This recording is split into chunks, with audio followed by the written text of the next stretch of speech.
పనులు ఎలా జరుగుతున్నాయి? 100 కిలోమీటర్లు తిరిగి కార్డ్స్ ఇయ్యాలి, చుట్టాలను రిసీవ్ చేసుకోవాలి, ప్రతి దానికి గాడిగా తిరిగినట్టు తిరగాలి. బడ్జెట్ ఉండేది ఇంత, కానీ ఖర్చులు మాత్రం ఇంత.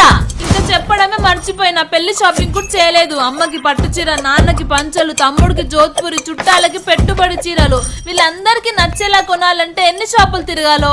అరే ఎందుకంత టెన్షన్ పడుతున్నావు? మన కిసాన్ షాపింగ్ మాల్ ఉండగా ఎస్ పెళ్లి షాపింగ్ అయితే వన్ అండ్ ఓన్లీ డెస్టినేషన్ అని చెప్పొచ్చు. ఎందుకంటే ఇక్కడ పెట్టుబడి చీరల నుంచి పెళ్లికి కావాల్సిన చీరల వరకు అన్ని ఉంటాయి. లెహెంగాస్, గౌన్స్, ఇంకా మరెన్నో. మెన్స్ వేర్ లో అయితే పెళ్లి పంచల నుంచి రిసెప్షన్ కి వేసుకునే బ్లేజర్స్ మాత్రమే కాకుండా చిన్న పిల్లలకు కూడా అన్ని లభిస్తాయి. మరి ఇంకెందుకు ఆలస్యం, వెంటనే విజిట్ చేయండి మన కిసాన్ షాపింగ్ మాల్. బ్రాంచెస్ వచ్చేసి నిజామాబాద్, కామారెడ్డి, కొరుట్ల, నిర్మల్, సుచిత్ర, నాందేడ్, పర్బని, ఉద్గీర్. నాకైతే చాలా నచ్చినాయి. మీరు కూడా వచ్చి చూడండి మన కిసాన్ లో.